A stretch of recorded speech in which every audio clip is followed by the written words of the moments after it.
generasi. Nah, poin ketiga inilah yang menjadi cara kita untuk dikenal banyak orang. Jadi kalau kata anak generasi sekarang tuh punya media sosial tapi post feed-nya tuh nol. Ada yang gitu nggak? Ada yang media sosialnya Instagramnya nggak ada postingan?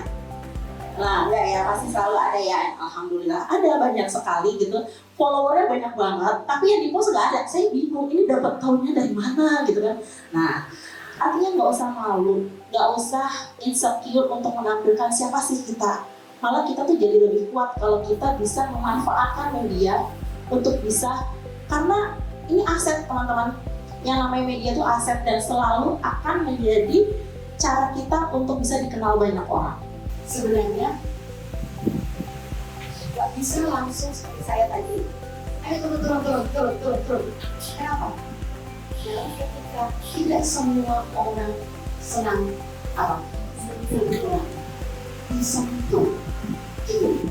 Yang caranya juga saya nggak bisa bilang, ayo turun. Bisa. Tapi apa? Saya izin ya sebentar. Terus ini bilang, ini kalau latihan yang seperti ini, dimana pendidik itu next.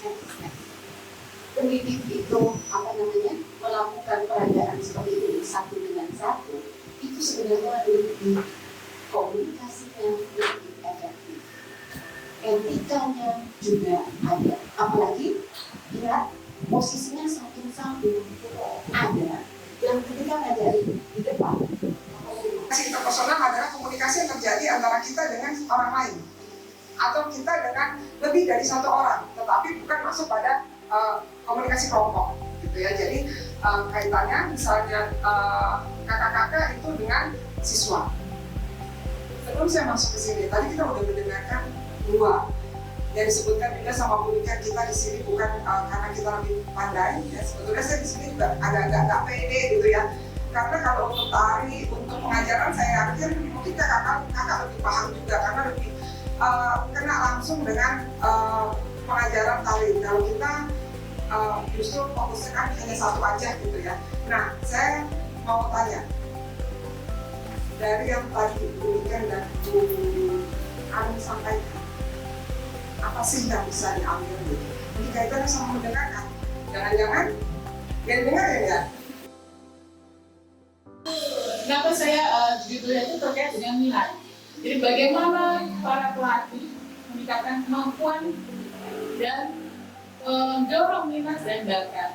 Karena ternyata ya minat generasi sekarang turun.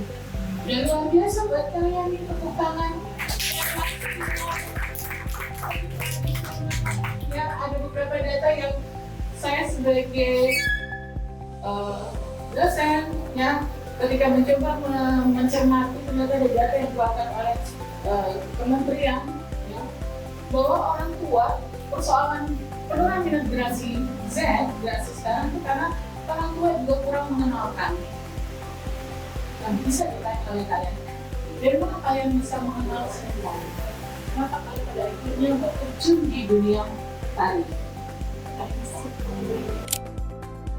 Kesan pesannya kegiatan kali ini seru banget, terus juga nggak ada bosennya ya. Kita selama 1 jam mendengar materi-materi itu nggak merasa bosen, terus juga nggak boring, nggak bikin ngantuk juga lagi masa-masa kayak gini gitu. Terus juga hadiahnya banyak, jadi kita juga semangat. Kalau iya gitu, hadiahnya juga banyak, jadi kita semangat kesannya. Semoga terus ada hubungan antara Mercu Buana dan Ayu Diapala.